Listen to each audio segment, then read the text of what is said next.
আমাদের চিলি চিকেনের পকোড়া হয়ে গেছে কমপ্লিট। এবার চিলি চিকেনটা করে নেবো। জোরে ফার্স্টে রসুনগুলো দিয়ে দিচ্ছি। রসুন কুচি মুখে করলে খুব ভালো লাগে, এই জন্য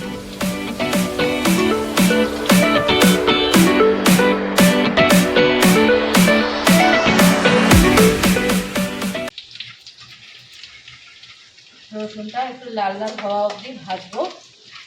ভাজার পর একটা একটা করে সব দেবো। এরপর পেঁয়াজটা দেবো। পেঁয়াজটা হালকা আবার ভাজা হলে তারপর ক্যাপসিকাম দেবো, কারণ ক্যাপসিকাম বেশি ভাজা হলে ভালো লাগে না, একটু ক্রাঞ্চি থাকবে তাই সটে করে তারপর দিয়ে দেবো। আর এখানে একটা সস বানিয়ে রেখেছি চিলি চিকেনে দেওয়ার জন্য।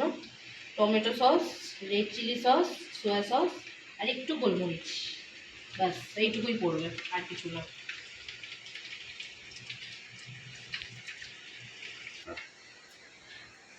রসুনটা গোল্ডেন ফ্রাই হয়ে গেছে। এবার আমি কাঁচা লঙ্কাগুলো দিয়ে দেবো।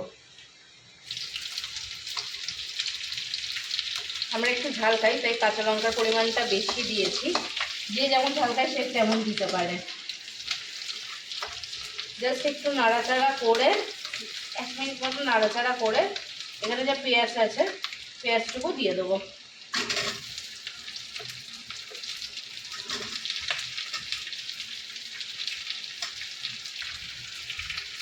পেঁয়াজটা জাস্ট হালকা নরম হওয়া অবধি একটু ভাজা ভাজা করতে হবে, ব্যাস আর কিছুই না।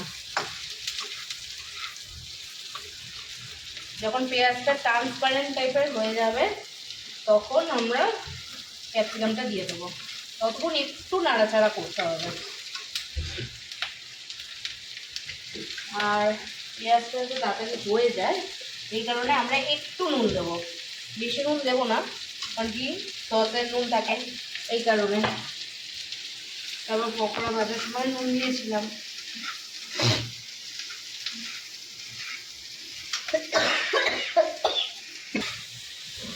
এমনি নাড়াচাড়া করবো জাস্ট একটু নরম হওয়া অবধি। হয়ে গেছে হালকা, আর একটু হবে, আর 2-3 মিনিট মতো একটু নাড়াচাড়া করবো। এমনিতেই আজকে অনেকদিন পর আমরা ভিডিও ছাড়ছি, তার কারণ আমাদের বাড়িতে কাজ হচ্ছে, এই কারণে ভিডিও এখন একদমই ছাড়া হয় না আমাদের। প্লাস আমাদের শরীরটা খুব খারাপ গেল, প্লাস এখনো যাচ্ছে, বুঝতেই পারছেন সবাই যে আমরা কেমন হাসি কাশি করছি। কাঁচতে কাঁচতে আমরা পাগল হয়ে যাচ্ছি পুরো বাড়ির লোক। এই জন্য ভিডিও সত্যিকারের বলতে গেলে 1-1.5 মাস মতো কোনো ভিডিওই ছাড়া হয়নি আমাদের। তো আজকে ভাবলাম চিকেন করছি যখন তোমাদের সাথে শেয়ার করি, তাই জন্য এতদিন পর ভিডিও করলাম। ভাবছি এবার দিয়ে রেগুলার কিছু না কিছু শেয়ার করবো তোমাদের সাথে।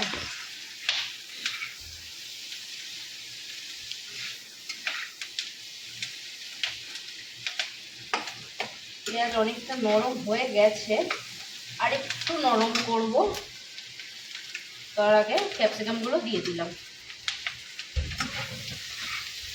ক্যাপসিকামটা হালকা নরম হয়ে গেলে আমরা পকোড়াগুলো দিয়ে দেবো। জানি না মানে চিলি চিকেন অনেকে অনেক পদ্ধতিতেই করে, আমি আমার মাকে এইভাবেই করতে দেখেছি চিলি চিকেন। আমার মাও এইভাবেই চিলি চিকেন করে, তো আমিও এইভাবেই করে অভ্যস্ত। অনেকে অনেকভাবেই করে দেখেছি নেটে। তো কে কীরকমভাবে করো আমাকে জানিও, তাহলে আমিও শিখতে পারবো নতুন নতুনভাবে।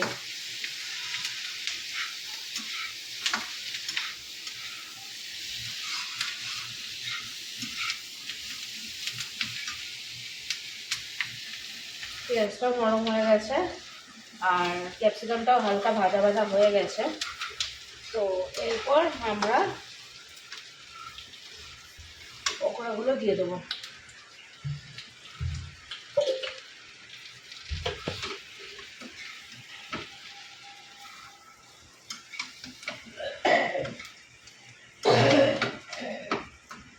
আচ্ছা এইভাবেও খাওয়া যায় না, চাইলে খেতে পারবে না লোকে এইভাবে?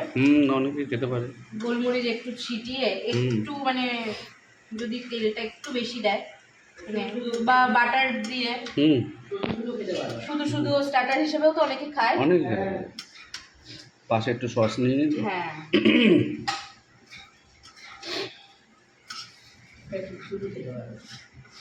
দিয়ে এবার নাড়াচাড়া করে নিলাম, মিশিয়ে নিয়ে এবার যে সসটা আছে এই সসটা ভালো করে দিয়ে দেবো।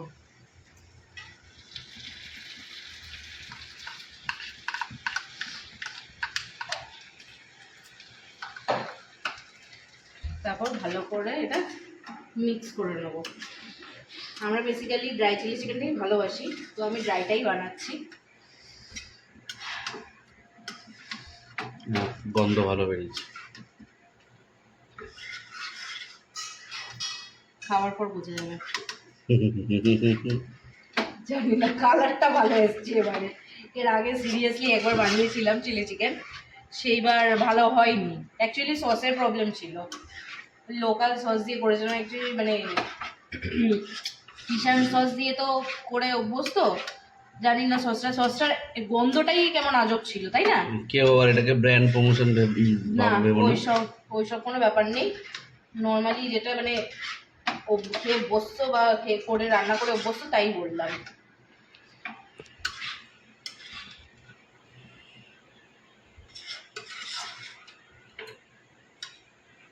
তো সসটা দিয়ে ভালো করে নাড়াচাড়া করে 2 মিনিট একটু নাড়াচাড়া করতে হবে। সসের যে একটা এসো গন্ধ সেটা চলে যাবে। চলে যাওয়ার পর তো আমাদের চিলি চিকেন ইজ রেডি খাওয়ার জন্য। এবার সার্ভ করব। সার্ভ করি আজকে রুটি আর চিলি চিকেন, রাতের ডিনার। কেমন হচ্ছে মানে খেতে, সেটা খাওয়ার সময় বলছি। আমাদের রিভিউর লোক আলাদা আছে। আমাদের রিভিউ লোক আলাদা আছে।